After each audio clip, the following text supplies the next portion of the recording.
And let's see.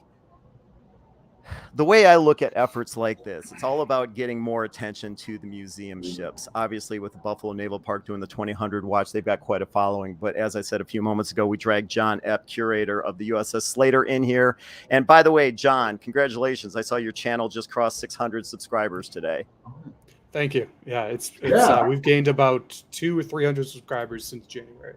It's pretty cool. Oh, okay. So definitely growing. And for those of you that want to check out John's videos, he goes all over the destroyer escort USS Slater. You can check out the YouTube channel USS Slater. You can also go to their website, ussslater.org. Same goes for the Buffalo and Erie County Naval and Military Park, buffalonavalpark.org. Did I miss anything, guys? No, I think, it's awesome. And we are really thrilled to be here with John and Ken, and Ken for you for facilitating this and kind of getting the technological interface. We're really excited about this. We want to do this again. We want to have, expand this out and all that stuff. So we're really thankful to you. And John, we've been trying to get you on board, for a while. So I'm glad we're finally able to meet and have this great discussion. Yeah. Well, and that's a good point, because I've seen John join the 2000 watch. He's typing notes in just like I do, just like everybody else does. Hoist is on here. I've seen Ed Webster, a bunch of different guys, but I've never met the guy. And so I think it's really interesting to have him on here, and I'm sure nobody else has met you, John, either. So how long have you been with the USS Slater? Since 2019. I started out as an intern and only recently became the curator. Well, if you started out as an intern, were you studying to be a curator, or did you just kind of get roped into the position? I was studying public history. I got my degree in public history. And I've been into military history since I was 5 years old, I guess. And I always knew I wanted to work in a museum setting. And this kind of just fell into my lap. Okay, so then you've been with the Slater for a couple of years. You've been curator how long? Since the start of the year, January. Oh wow. Okay, so not long. I'm a little baby in the industry. Yes. Hey, that's similar to me. I was an intern in 2019, and then I started this position maybe 8 months, 9 months. This position? Actually, no, it's like 11 months now. Yeah. He was my intern. Oh wow. Yeah. But no, I didn't know. But I didn't know that, John. Your knowledge surpasses the time that you've been on board, no doubt. Thank you. I appreciate that. And for those of you that don't know, John being the curator, he's the curator of the USS Slater, which is a destroyer escort in upstate New York, Albany, correct? Albany, yes. Okay. Crawling around the Slater, have you ever been creeped out or scared? No, there's no ghosts on board. Actually, probably the coolest things are, I don't really do overnights anymore. But when I used to, 3, 4 in the morning while everyone is asleep, just walking around the ship, walking around a World War II ship all by yourself, just knowing just how many people walked on this 70, 80 years ago is one of the coolest feelings in the entire world. I absolutely concur. Well, and I was going to ask that exact same question. I mean, John brings up a good point. So, I mean, you probably get that feeling too. Yeah, I thought it a few times walking through the ship, especially at night when no one else is there or awake. Yeah. It's pretty rad, thinking about how many people have been on that ship and what they were doing as they were walking through the same halls that I'm walking in currently. Yeah. It's pretty humbling, right? Just that you're around all of that engineering and all of that manpower that it took to build, and then the manpower that it took to keep it surviving through its active service. And the survivability of these ships is just astounding to me. And yes, and I agree, John, I have not experienced any supernatural Ironic, right? Because we were talking about that. We were talking about that today, but we'll get someone on board, and within 10 minutes they say, "Oh, they're sensing or feeling something," but Well, and I'm not necessarily talking about ghosts. I don't believe in ghosts or anything like that, but you can't tell me, or at least I would be surprised to hear that you haven't been by yourself roaming around these ships, whatever, filming videos, cleaning, whatever it might be. And then all of a sudden you just get a little nervous, or maybe you got stuck somewhere. I don't know, but it doesn't sound like that's ever happened. So I don't know how it is for you, Shane, with your collections, but the bulk of our collections is in one of the depth charge holds. So it is actually at or below the waterline. So doing like going down below the waterline, if I know I'm the only one around, I always have my phone with me. That's probably, to Ken's point, that's probably the only time I kind of feel that way. Just because it's it's an old ship. You never know. A leak could happen. Yeah, I will agree. I will agree with Ken and John there. Certainly, there's been times where I've been on board filming either at night for our YouTube channel, or I'm in a space and it's after hours and it is just me, and I say, well, I probably shouldn't be down here by myself, just in case anything was to happen, especially if you're in the Little Rock. I mean, you can go down, the second deck, third deck, first platform, second platform. So you're not going to be found for a while if something was to happen. And you get the tingles, but I think it's yourself, saying, oh, I'm in a darkened space with a flashlight and there's literally no one on board the 610-foot vessel. And so that's, it's humbling. I feel honored to be able to do that. And, so you do get a sense that, you do get like the shivers or tingle usually because of that. You're psyching yourself up so much with where you're at and how fortunate you are to be trying to tell the story of this. Everybody wants to probably hear an update on what's going on with the USS the Sullivans, but I wanted to kind of approach this from a little different angle, and we'll eventually get to some of the questions that we covered last night. If some of you were watching our test run, making sure that everything worked, all the microphones worked and everything.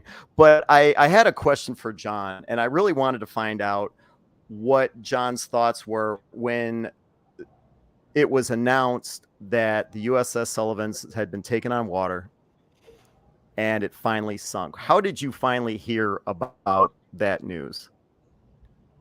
So I want to say, so I was part of that 8 o'clock watch when a question was posed, and they kind of said something like just offhand, oh, the ship doesn't look too good right now. And that kind of raised a few bells. And then I believe it was the next day when everyone found out.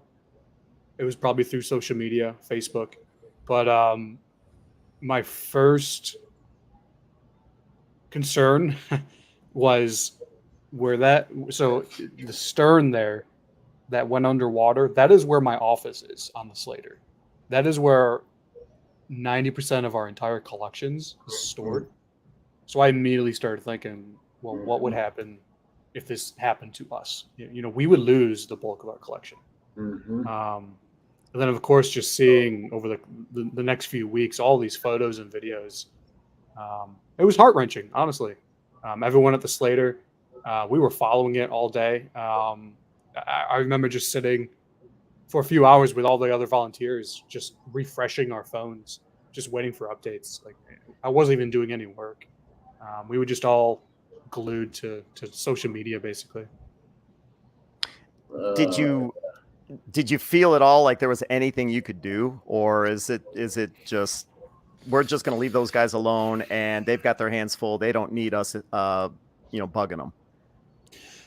So I can't say for certain what say our director and some other volunteers did. But I knew in this situation, I probably was going to be more harm than good if I tried to reach out. There, I mean, I understood there's probably nothing I could do. It's the ship's underwater. The best I could do, I think I shot Shane an email and expressed my condolences. But it's great seeing the Sullivans up right now. What do you think the initial reaction was by the whole museum ship community? Do you think it was, wow, glad that didn't happen to us, or wow, that could really happen to us? Did you get any other contact from any other museum ships? I think off the bat, everyone was just shocked and heartbroken, like everybody. And then over time, I think it was kind of a wake-up call. All the museums, they realize, if they're on water, that is, they realize it's a steel ship. Eventually, something like this can very well happen. It's kind of a matter of time in most cases. We're fortunate at the Slater that we've never had any sort of leaks like this. I mentioned it last night. The only major leak we ever had was during dry dock, and that was a complete accident.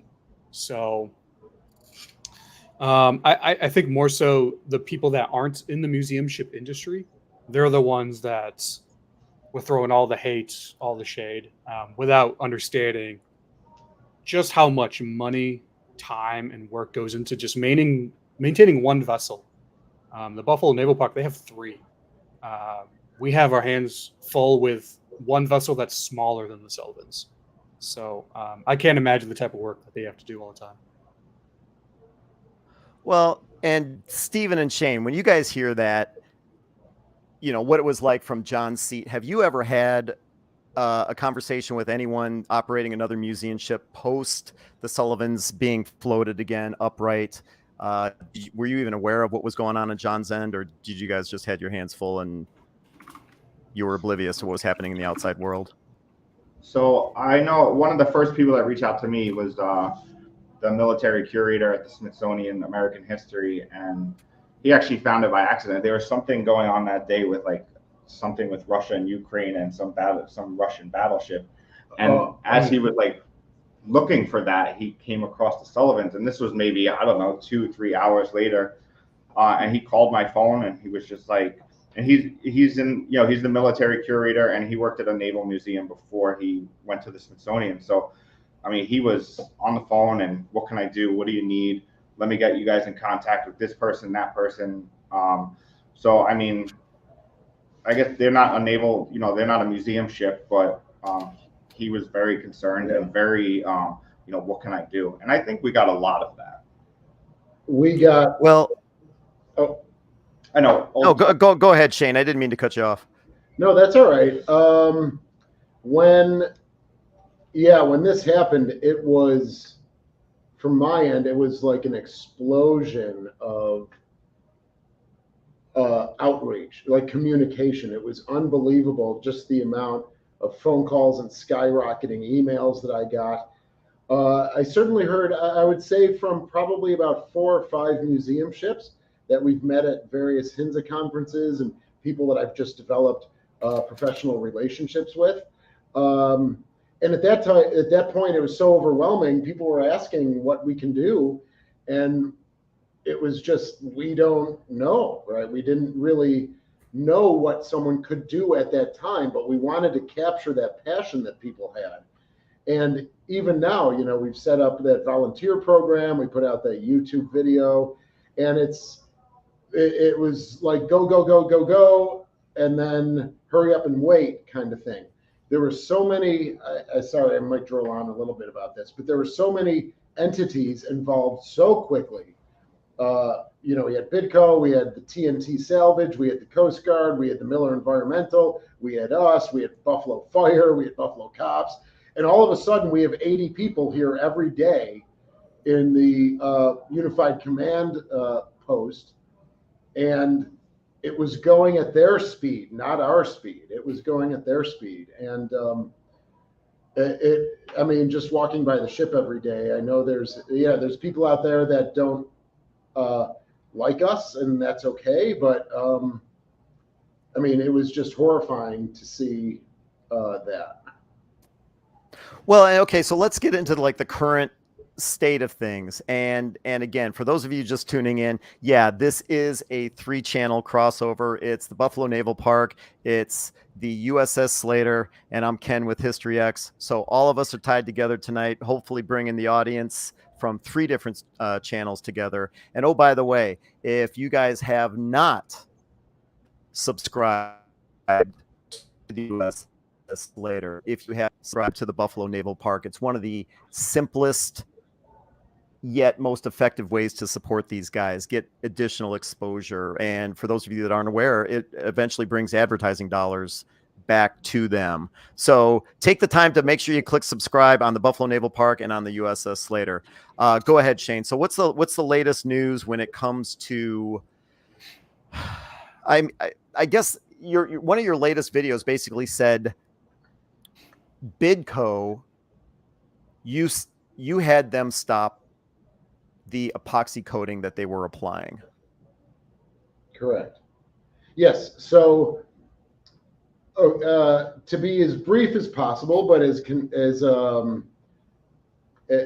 clear as possible, that's not the correct word, but in February of 2021, we saw that there was a serious issue.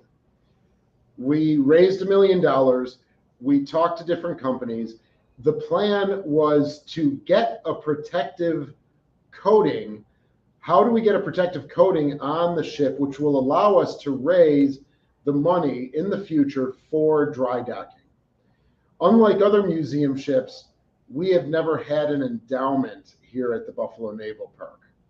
So it was, in the winter time here for about 25 years, the executive director paid the staff out of his salary to keep people here. So when you say we are very hardcore nonprofit, that's we were very hard. There wasn't an infrastructure built. So we said we need to raise money for a dry dock. We figured it would be $3 to $6 million, somewhere around there. And now what can we do to protect this ship and raise the money to go to dry dock at the end of that fundraising campaign? With the incident, obviously we wanted to move up our timeline for dry docking. And so we're again engaging with dry docks, the one in Erie. We're beginning to talk to the one at Port Massey in Ontario, which is about 40 miles away, 40 miles away, not 90. And we're talking about that of getting quotes and things with them. So the work has stopped because as of right now, she's pretty sealed up. There is not one active leak on board. Yeah, which is better than she was before the incident. So yeah, much better. Yeah. Much better before the incident.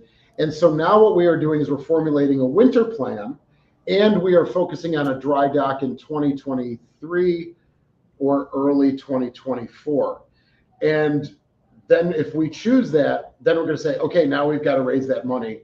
So instead of saying, let's raise the money and go to dry dock, we're saying, let's go to dry dock and then raise the money after that. So that's kind of a very comprehensive, hopefully short summary of where we're at right now.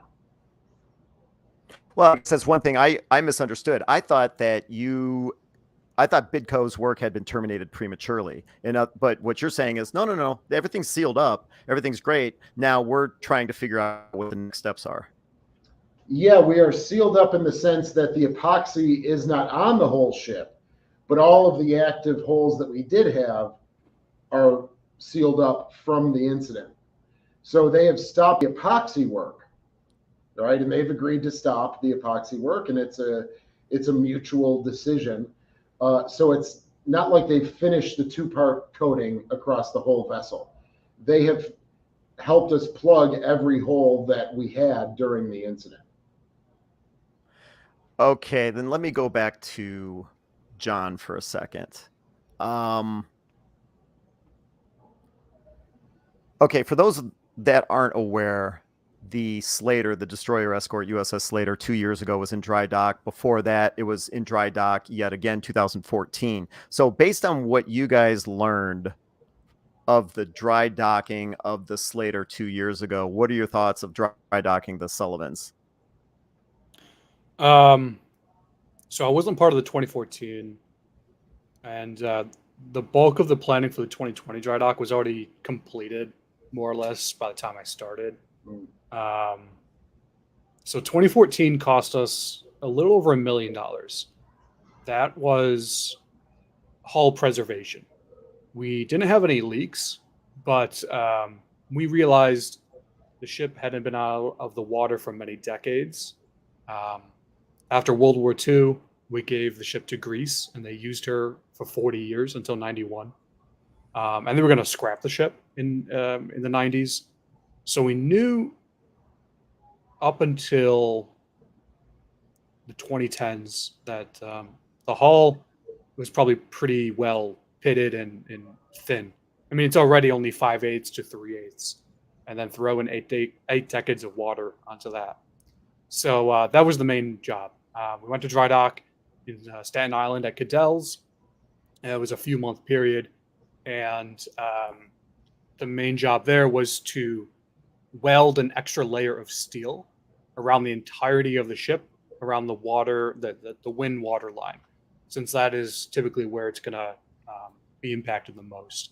I don't have the photos with me, but they did take measurements of the thickness of steel within just a few feet, maybe say 3 square feet. They wrote on the hull, okay, it's 3/8 thick here. It's 0.0 whatever inch thick there. So we probably would have been very close to springing leaks if 2014 had not happened. 2020, that was kind of an emergency dry dock because our mast, I do have photos of the degradation on the mast if you want to see those. Some of the cables started rusting and splitting. So 2020 was just fixing the entire mast because we thought the mast was going to fall down. It's pricey, like Shane just said. It's going to be a few $1 million. For us, it didn't cost that much, despite having to go all the way down to New York City. We're a smaller ship. The Sullivans is much larger, and the last time she was out of the water, correct me, Shane, was it 1975, 1965, something like that? For the Sullivans? Yeah. Yeah, so she was dry docked in 61 in Boston and then 65 in Philadelphia. And that was the last time. And that leads to a very interesting thing for some of these museum ships. They were in active service much longer, and therefore they were, I mean, it's really nice to hear that. Oh yes, the Slater with the Greek Navy was in active duty until 91, and then you have the New Jersey and other vessels.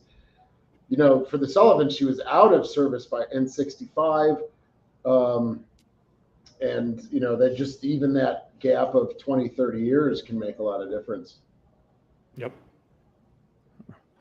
Then is there a deadline that you guys are looking at? And if so, what is that deadline in order to make the decision whether or not you're going to go ahead and do a dry dock for the Sullivans? Well, the dry dock in Erie, Don John, is their next available opening is June of next year. And again, the one other that we're talking to, I don't think we've gotten to that point yet, but at least for Don John, we are looking at, if we committed to it right now, we would say June. Now, if they get another vessel that's ready to go, then it would be pushed off until, I don't know, November or December of next year. And then their winter season is their busy season because that's when all the lake freighters are not working, right? So their winters are usually their busy season. And so we would have to then look at the spring of 2024, but hopefully not far past that.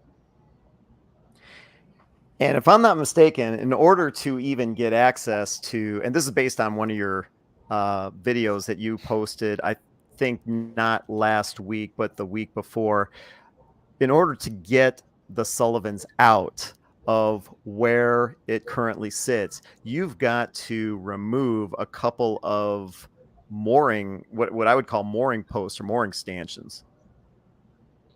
Yeah. So we would have to move the Little Rock out into the Buffalo River. There's some talk of then shifting her back, in reverse, so to speak, just for people that don't know Buffalo very well, into this what's called the City Ship Canal. Then we would have to, you can see right in that picture, right forward or above the ladder leading from the Sullivans to the Little Rock, you'll see that bumper or fender, that square rectangle with the white fencing around it. We have 3 of those that would have to then be moved. And what we're doing is we're looking at the original plans from when they built this site in, say, 2001, 2002, and we would have to pull those out and remove those, and then see how much of those pilings are remaining. Right? If it's 6 feet from the riverbed, that would mean that maybe the Sullivans would not be able to get out because we would not be able to float her above. So we're hopeful that that whole fender can come right out, or at least it's bolted close enough to the riverbed to where the Sullivans would be able to slide right out without having to be shifted in any way, shape, or form.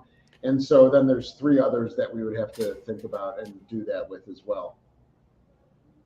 And one thing I remember you saying is, like, if you are able to get these mooring posts out of the way, get them, to where they're low enough to where the Sullivans can pass over, you still need to get the Little Rock out of the way. And if I'm not mistaken, the Little Rock is not floating. It currently rests on the bottom of the Buffalo River.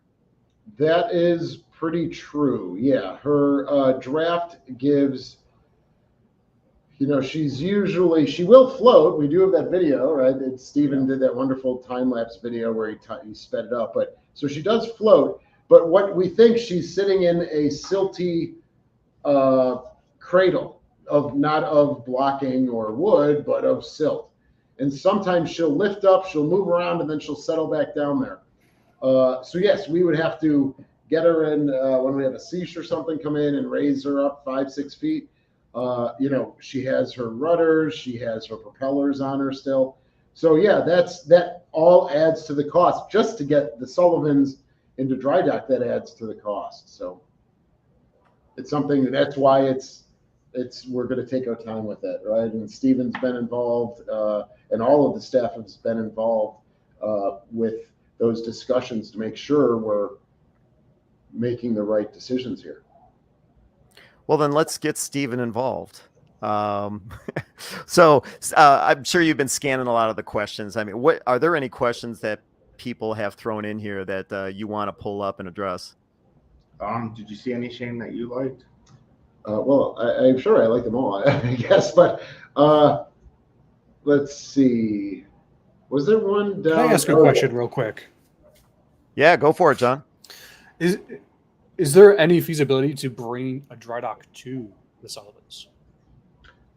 We have had discussions about that, and really, like when I'm doing a video on YouTube, I will say every option's on the table. Or if I'm replying to a comment, we'll say everything, and that is a moving dry dock. That is a moving cofferdam, like a temporary cofferdam.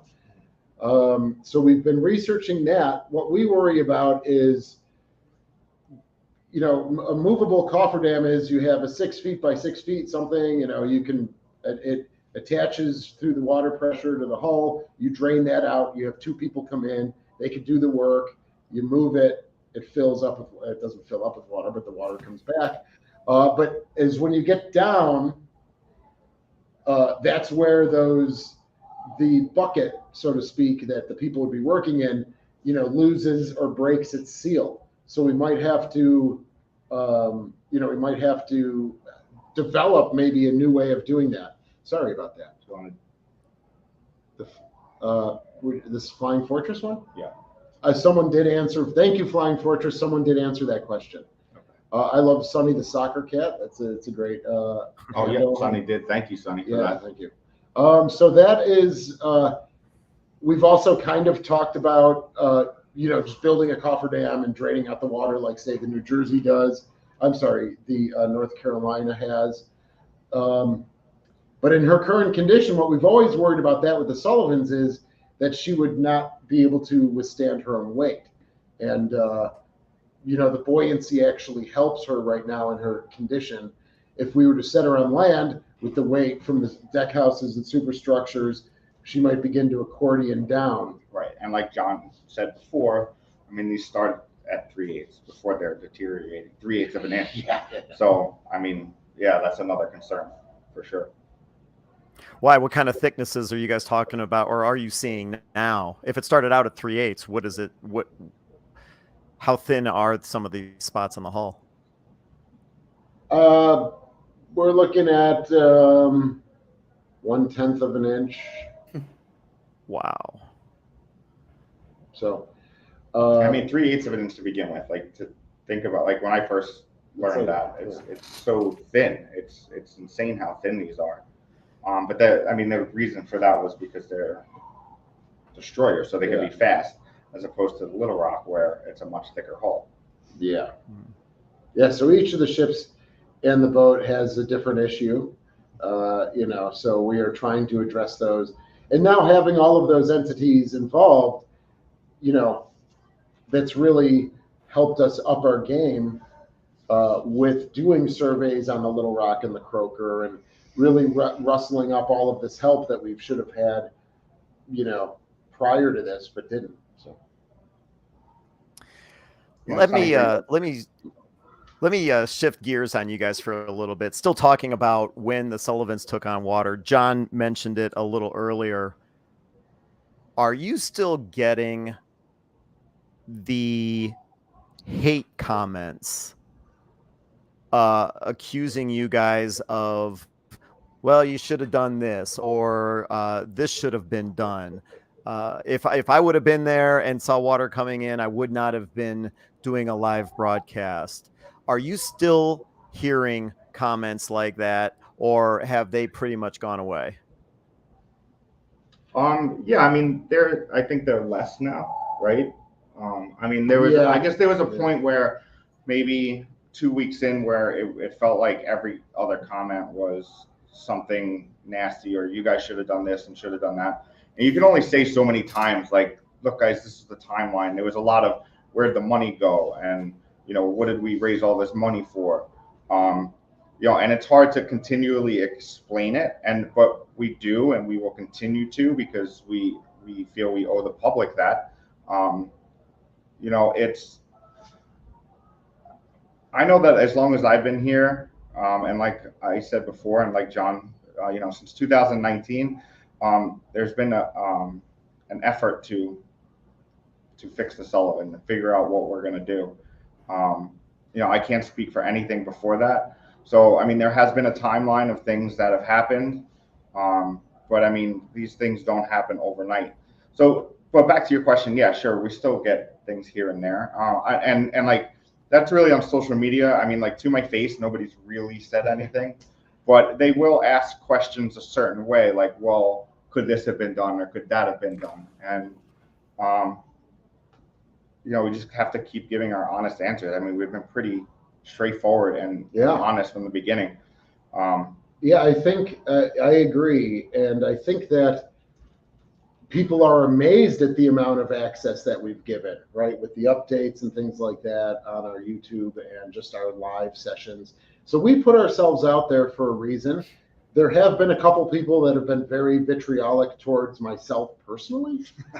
And my blood pressure is at 120/80, no matter what they say. You handle it very well. But you've been handling it very well. I mean, it gets to the point of disparaging, right? Like, it's like they're slandering me personally because I do the YouTube channel. So it's, and I know certain people have reached out to other museum ships to disparage me, and other entities and organizations to disparage me. But I don't know how many times I can explain it, right? I'm a librarian. I've embraced helping preserve the ships because they're artifacts. I went to library school. All right, I'm an archivist. I'm not a mechanical engineer. I'm not an electrical engineer, and I'm happy to continue to explain it. But I'm learning as quickly and as much as I can, and I love history, but I wasn't so much a naval guy until I started working here. I didn't have what we see every day. Someone loves a ship since they were 10 years old, or as John said, 5 years old for certain things, and you just embrace it and you do it. Like, I love history, but it's not something that I really embraced until I started working here. And my job was to process the collections, right? So I do want to say one thing though is, with social media especially, and people like outside of the Buffalo area, misinformation spreads so much, right? So someone might hear something that they thought happened, and if it did happen, understandably, they would be upset. But a lot of that misinformation just didn't really happen. Especially at the beginning, there was just a ton of misinformation out there. And like Shane said before, we pretty much attacked it real quick and said, look, guys, this is what's going on. I mean, we had a live show that day. The day before? The day after. Yeah, the day after. Like, we went and we're like, listen, and I think especially Shane giving these updates and being constantly on YouTube and social media, and we were updating on Twitter and Facebook, just being out and front and center and just being like, this is what's going on, guys. And if we didn't have an answer, we didn't have an answer. And if people believe that or not, we just, lot of it we didn't know. I mean, we were getting information from the Coast Guard and from Buffalo Fire Department and BIDCO, and I mean, they were the ones that, we would get the information from. Right. Yeah, and so go ahead, Ken.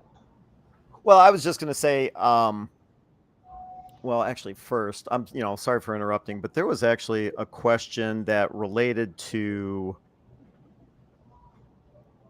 I thought that related to something that John had said earlier about the Slater. And so Kathleen, Vegan Conservative, asked the question about adding metal plates either inside or outside at and below the waterline. John, didn't you say that there was an additional metal band added around the hull on the Slater? Yeah, that was one of the main jobs in 2014. It was either a 1/4 inch or an extra 3/8 thick around the entire wind water line around the ship.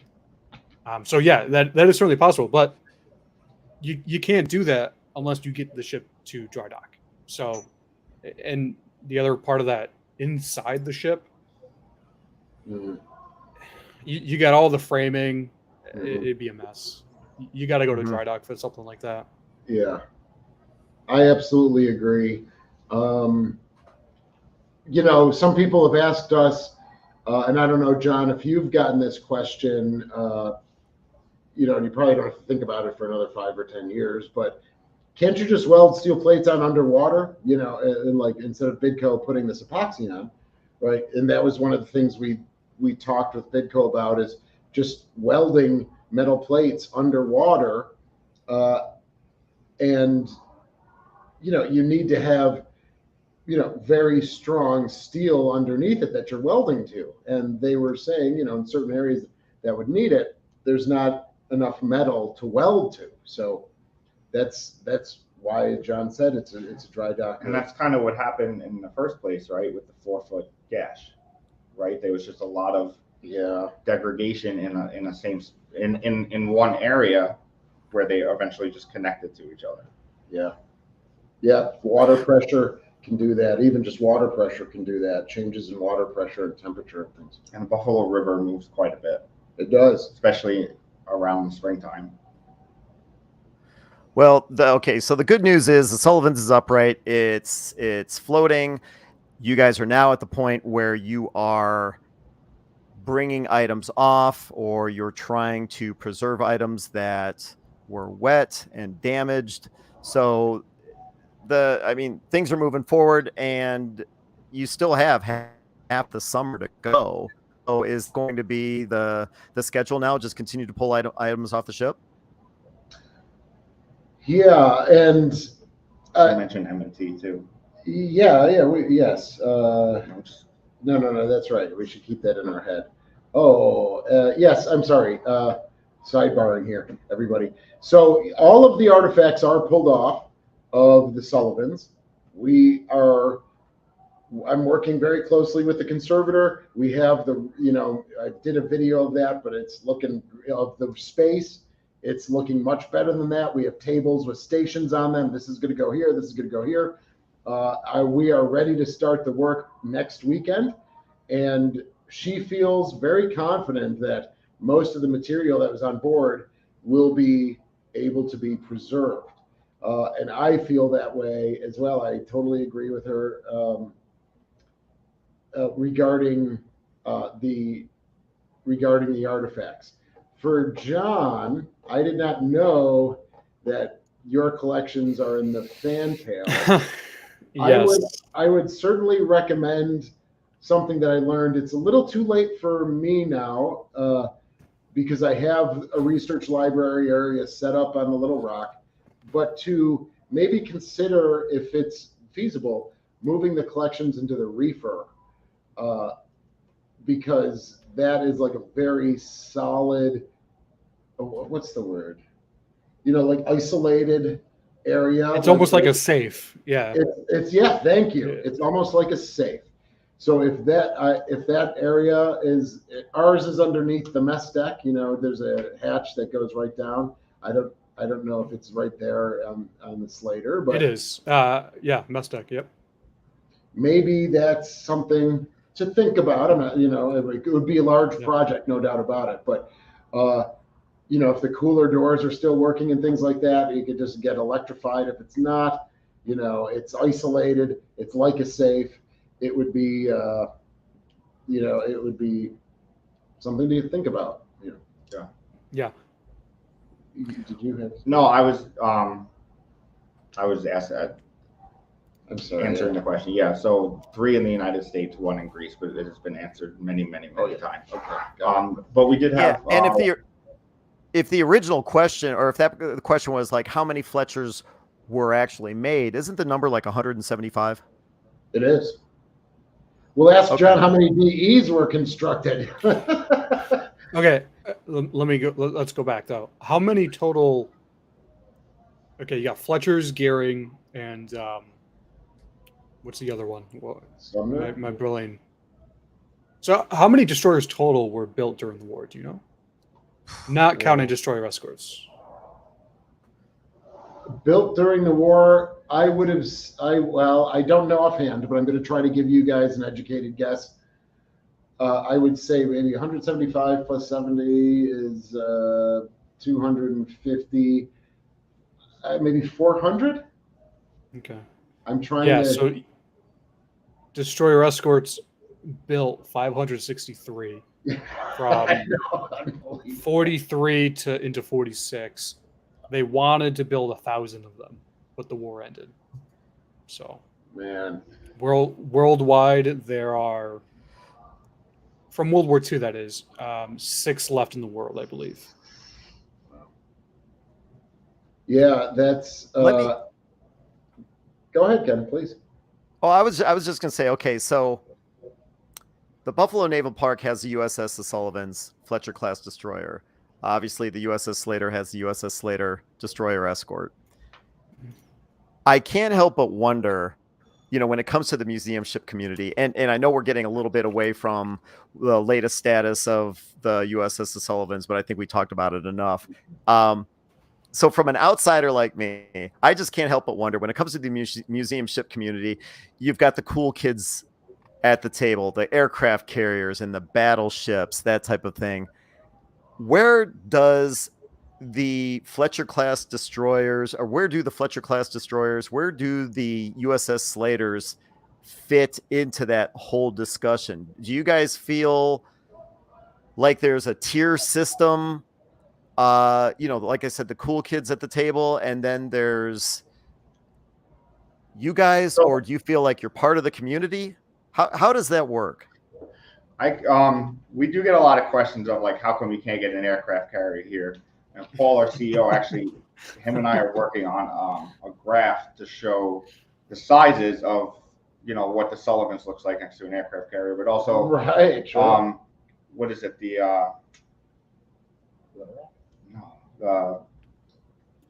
Why am I drawing a blank? The aircraft carrier, Nimitz. I mean, that's over 1,100 feet long, right? So. And the draft is just astounding. I mean, if you look at the Enterprise, it's only like 400 feet shorter or something like that than the Empire State Building. So imagine putting the Empire State Building in the Buffalo River. Right. I mean, that's why. But as far as like the cool kids or whatever, I think at least I can speak for the Sullivans. Is people are always amazed that they get to see the Sullivans. So.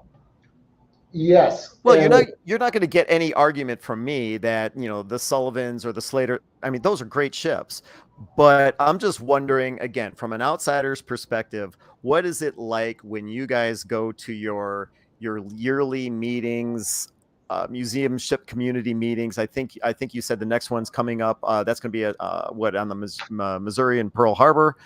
Yeah. So are you guys all equals? Is there their table's a little closer to the stage than ours is. How does that all work? That I like that analogy.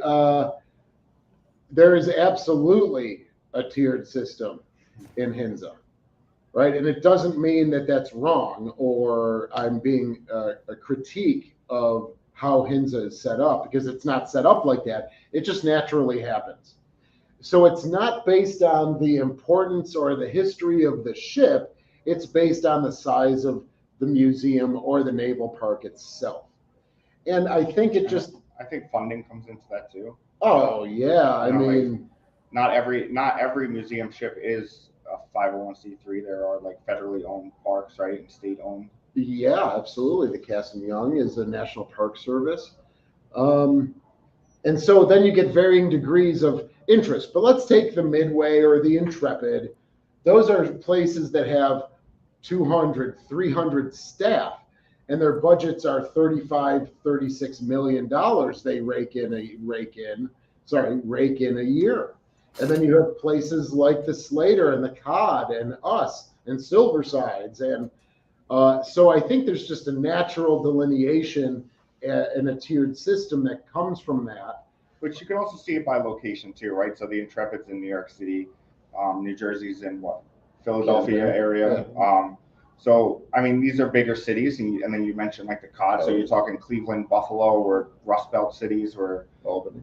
Yeah, Albany, exactly. We're not landlocked. We're almost, in a sense, like we're in the middle, right. As opposed to, I mean, the Intrepid being in New York City alone is just going to add to its Midway and popularity, San Diego. or however you. Yeah, exactly. Yeah. So we during our HINZA conferences, you meet them, you talk to them, you have some fun with them, but you know that there is a difference, right? You know that there's at some point you synergize, or you get together and you talk, but sometimes there's not a lot of commonality. We'll say, oh, we're trying to develop a volunteer program, and they'll say, oh, we've got 600 volunteers throughout the year, and we're like, oh, okay, thank you for talking to us. Right? It's also not like to knock any of the ships that might have like a bigger thing. I mean, we're not knocking. I mean, a lot of the time you can take what they already know and they can pass it to us, so we can, learn things about our own. Yeah, and I'm not trying to knock them at all. No, we're not. I'm not trying to. Yeah, but from my standpoint, as I pointed out, I don't think it was today, maybe it might have been yesterday. It's like, so you guys have these fantastic World War II ships in your backyard, and I don't. And I've always been curious about what the dynamic is when you all get together and listen, and no doubt compare notes, or you brag about your programs, or sharing information, or maybe some people don't want to share information. I don't know. Maybe Ryan Szymanski of the Battleship New Jersey, he seems like a great guy on camera, but when you get him one-on-one, he won't say 3 words to you. I don't know, Ryan, don't take that personally. I'm just throwing out hypotheticals. So there's absolutely that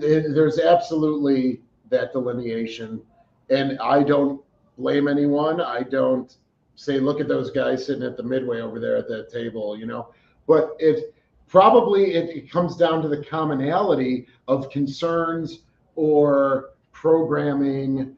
Like I think it's the midway, they have trainings with SEAL teams like on board. We wouldn't be able to do that here. Right, but there, during the day, they got SEAL teams running around and climbing and going over the side of the aircraft carrier and things like that. So it's sometimes just based on the common elements, and it's like that in high school, right? You hang with the people that you share something in common with, and a lot of times we don't have, besides being a museum ship, and we might not have that much in common with them.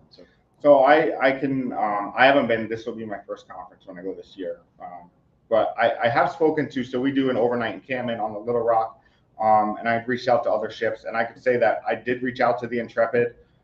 They were totally cool. They weren't like, we Zoomed, they gave us, what they do, rundown. I spoke to, I don't remember her name, but somebody at the Slater. Shanna, yes. I apologize. I apologize for not remembering your name. But everybody was really cool. So at like that level, I feel like helping each other out. I also spoke to somebody at Patriots Point who were, while I was working on the encampment program, and everybody was just happy to give advice and or like, this is what we do. And so from that point of it, from like a professional level, I've been treated pretty equally across the board, from the Intrepid to the Slater to the Naval Park. So, John, what about you? What kind of experiences have you had with other museum ships and operations? Well, like I said earlier, I'm the new kid on the block, so my relationships with other museums are kind of limited right now. But nothing but the best when I reach out for questions or assistance, or I find something in our collections that has nothing to do with destroyer escort, but it has to do with something that another museum ship would want. So nothing but the best there. So I can't really speak to the museum ship community that way. In terms of the public, though, I can definitely see the public ranking the larger ships as the better ones to visit. So I don't know how you guys do your tours, but at the Slater, it's 100% guided tour. You do not go anywhere on the ship unless you have a tour guide. We're a small ship, so we can do that. We have the tour guides available to do that. But the number of people that we get to visit, they kind of boast. They're like, okay, I went to, say, the North Carolina, Battleship North Carolina.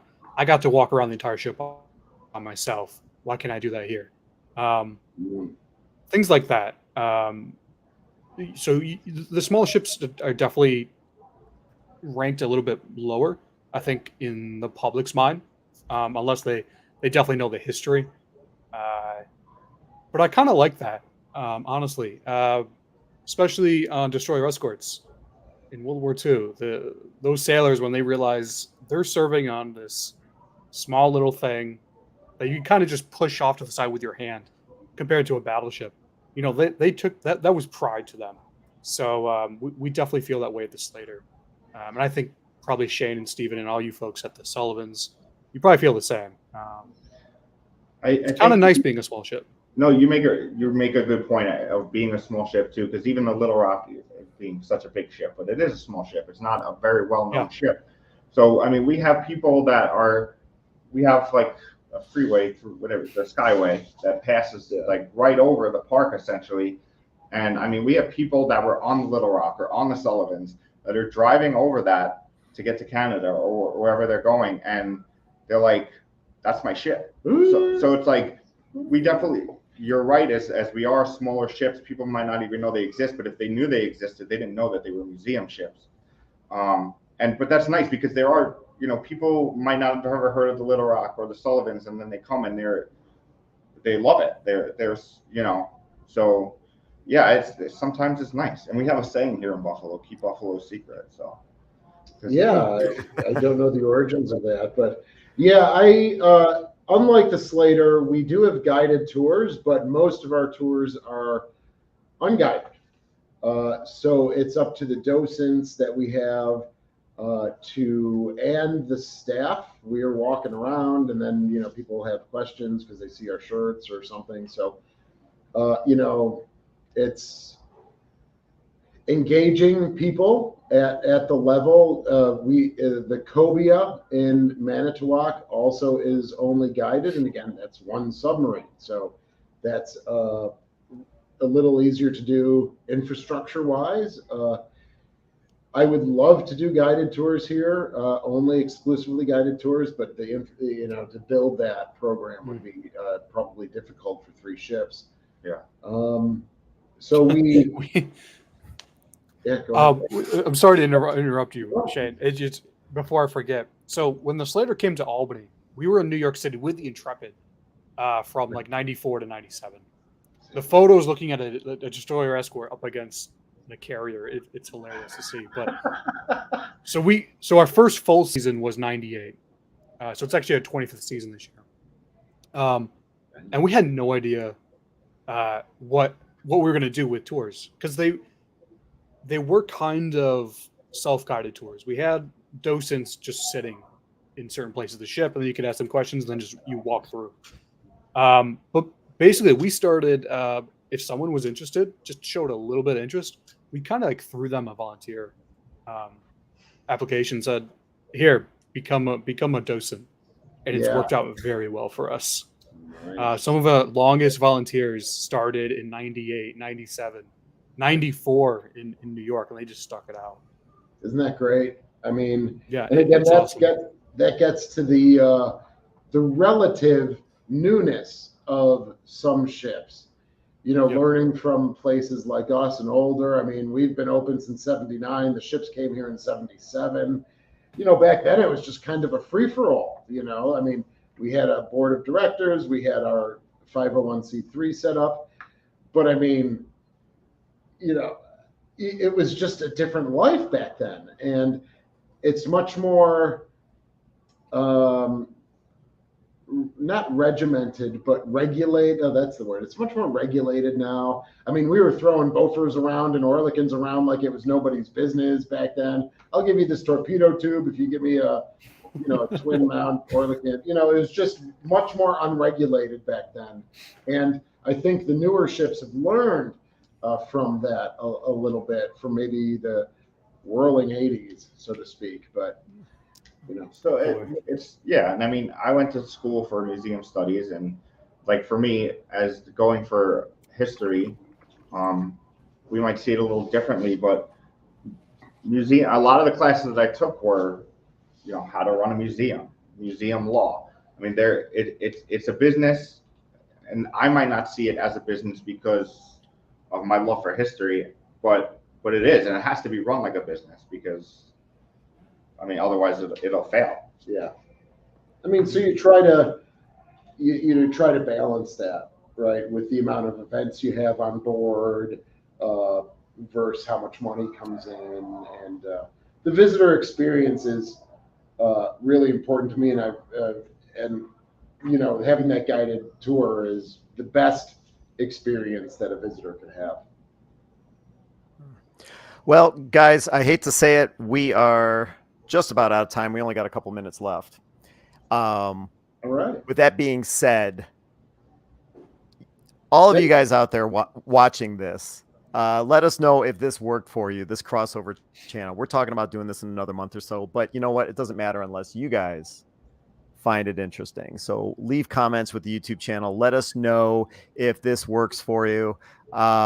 But before I cut things off, Shane, Steven, is there anything that you guys want to mention that you've got coming up in the schedule for the Sullivans or the Little Rock or the Croaker?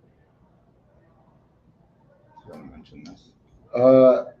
Oh yeah, go. Well, you can go ahead. Okay, so the Buffalo Bills and the Buffalo Sabres have a foundation. It's run by the Pagulas, who own both teams.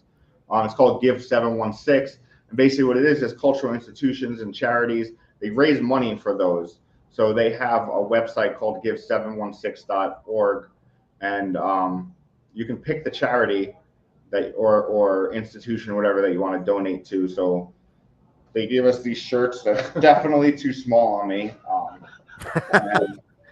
Yeah, I mean, we're just in our season now. We've got a wedding this weekend coming up. We're doing the family summer series. Oh, that's so we're thing, doing we're doing 6 different days. We already had one where Shane dressed up as George Washington. It was fantastic. I remember hearing. We have about that. Army Conservation Day. I guess the idea of it kind of is to show like other aspects of what the military does in their everyday work. It's not just war. I mean, there's a lot of things. So we're doing a day on Army conservation, preservation, national parks, resources, things like that. Kind of show like a different side of the military. So we have that coming up this Sunday, actually. I've got my curator tours as well. So we have a lot of stuff planned where, the Sea Cadets are on board next in a couple of weeks. We have the Little Rock convention in August. We have the National Submarine Conference coming up in August as well. So yeah, we're rocking and rolling during our season. A lot of people still ask us about the Sullivans, but people step on it to get to the Little Rock. So at least they can be on it a little bit. There are and if people want to learn more about that, do they go to buffalonavalpark.org?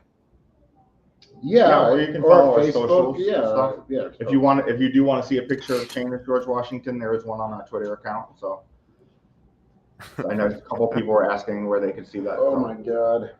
But yeah, I mean, our website, YouTube, Shane's informational videos really are probably the most informative and the best way to get information. But we do have socials too that you can check out. Yeah, Twitter, Instagram, Facebook, website. Got it. And John Epp, USS Slater, do you have any? What do you have coming up for the remainder of the summer? Event-wise, we're not a huge event organization. We do celebrations, memorials. So we have next month in August, we'll celebrate the Coast Guard's birthday. So we'll have a little ceremony like that. Otherwise, if you're in the Albany area, do some overnights. We have overnights in the spring and the fall. The best way to stay up to date with us is probably our Facebook page. We post there every single day. And then, of course, our YouTube channel. We're hoping to increase the number of videos on our YouTube channel. I'm actually working on one right now on the Samuel B. Roberts. So I am, I almost feel like a, no, I won't say that, but I feel like I'm going through withdrawal right now, trying to get this video going because I'm itching to talk about the Samuel B. So look forward to that. And we should, we talk about doing another one of these. It looks like several people have said, yeah, okay, a crossover video is great. It worked for people. And I would like, if we do this again in about a month's time, I would like the subject to be Taffy 3. Everything from what happened in the battle off Samar to what's happening now with the discovery of Fletcher-class destroyer Johnston a year ago and destroyer escort Samuel B. Roberts a couple weeks ago. That ties right into what John was just saying. Go ahead. I was just going to say, are you guys up for that? Because we spent a good portion of today's live, going into the background, what's happening with the Sullivans, what's the latest. And of course, people want to know that. But in a month's time, maybe we could cover another subject. Yeah, I think that. Go ahead, John. Sorry. When you think of the most historic ships in the United States Navy, you got the battleships, you got the carriers, but then you immediately think of the Johnston, the Samuel B. Roberts. And the Samuel B. is the most famous destroyer escort, no question about it. So yeah, doing a thing on Taffy 3, that'd be great. I would love to do that. No, go ahead. Yeah, because I was going to change something. I mean, just the breadth of, you've got the Johnson Hole and Heermann. Then you have the Dennis and the Raymond and the John C. Brown, maybe. So you have the John C. Butler. John C. Butler, thank you. You have the 3 DDs and you have the 4 DEs. I mean, it just kind of fits right into the wheelhouse here of, I'm sorry, did I forget about the Hole, Heermann, Johnson? Yeah, okay, anyway. Thank you, Chris. Sorry, maybe I didn't say them, but yeah, it fits right into the wheelhouse of, and we, along with very few other ships, are representative of the Battle off Samar. Yeah. To go to your point, Ken, I think using this as a platform to talk about historical events as opposed to updates on the Sullivans is great. I mean, we do updates on the Sullivans on the 2000 watch on our YouTube channel. So something like this to sit and have a conversation about ships and history and stuff like that, I love that idea. Yeah, well then we should do it. So in a month's time, I guess I should say, stay tuned to whichever channel you're watching this on. If you're on History X, fantastic. Stay tuned to History X. I'll obviously, when we plan that, I'll have it up there. Buffalo Naval Park, if that's your channel, check it out. I'm sure John on the USS Slater, he'll make a comment, he'll make a note when we get that scheduled. And I'd love to talk about it. Matter of fact, I know we're running over here, but I just have to share this with you guys. So I did a video about the Samuel B. Roberts being discovered. Well, I guess now it's been about 2 weeks now. And I think it's approaching like 50,000 views, watching the underwater video. Mm-hmm. And I was contacted by somebody that was actually on that research ship. And I guess I never understood, they have wireless signals out there. And he basically said, and tell me if you guys have heard this, that the technology that was used to find the Johnston a year ago, to go down that deep, over 4 miles, to find the Johnston a year ago, as well as to find the Samuel B. Roberts, which I guess is closer to 4.5 miles down. Apparently that technology is going to be sold, and these could be the last ships that are ever discovered out of Taffy 3 that went down. And they're going to be sold. The RV, whatever. I don't know.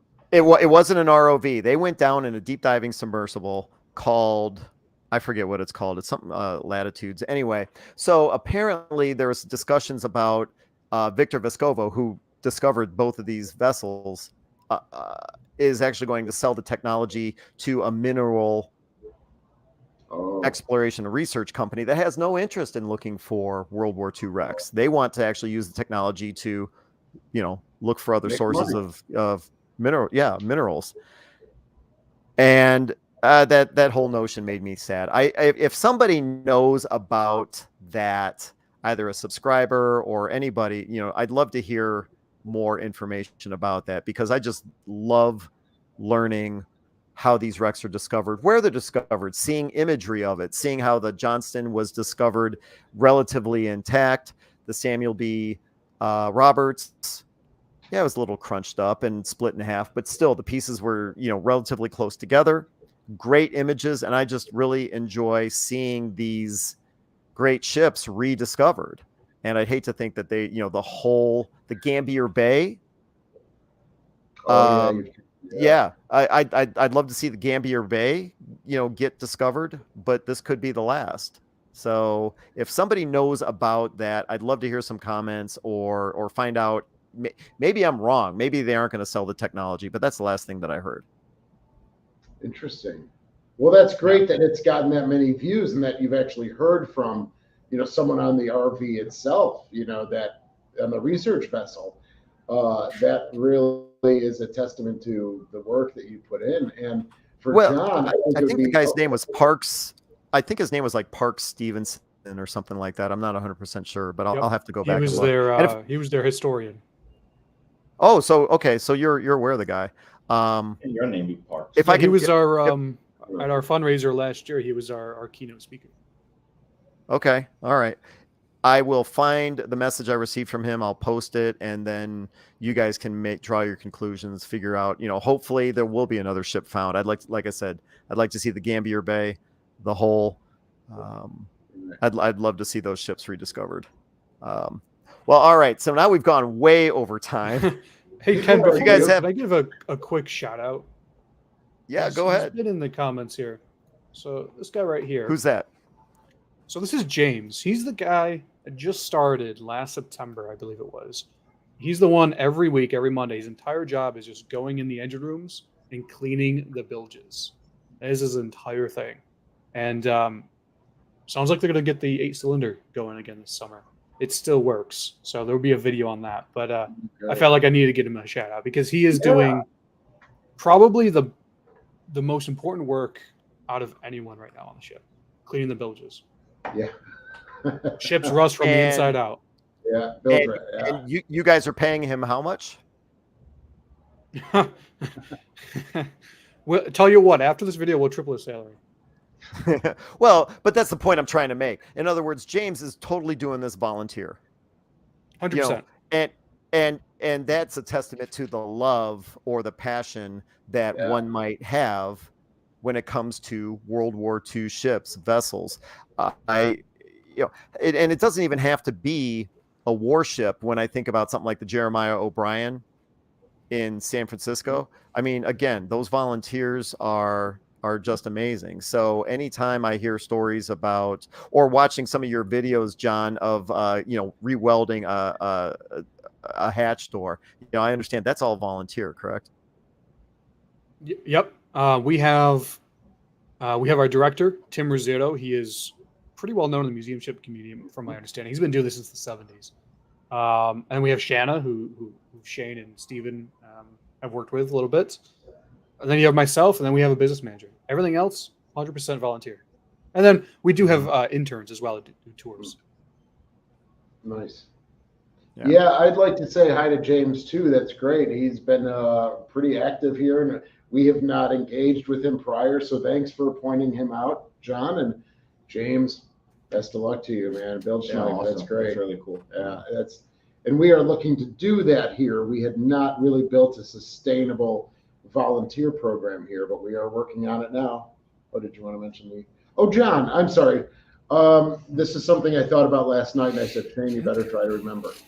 Do you have any idea, how is your attendance this year so far? Do you know? Busy. Busy? Okay. I believe we were on track to surpass last year's numbers. That is a Shanna question. She handles all that.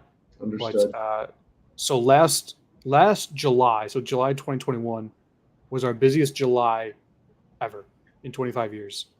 I believe this year we are on track to surpass that. So it is, there's constantly tours going through the Slater, which is the best feeling in the entire world. Absolutely. Okay, thank you. That's interesting. Well, with that being said, it's now approaching 8:15, so 15 minutes over. Not that that's a bad thing, but I really enjoyed your time. Thank you guys for allowing me to be involved with this whole thing.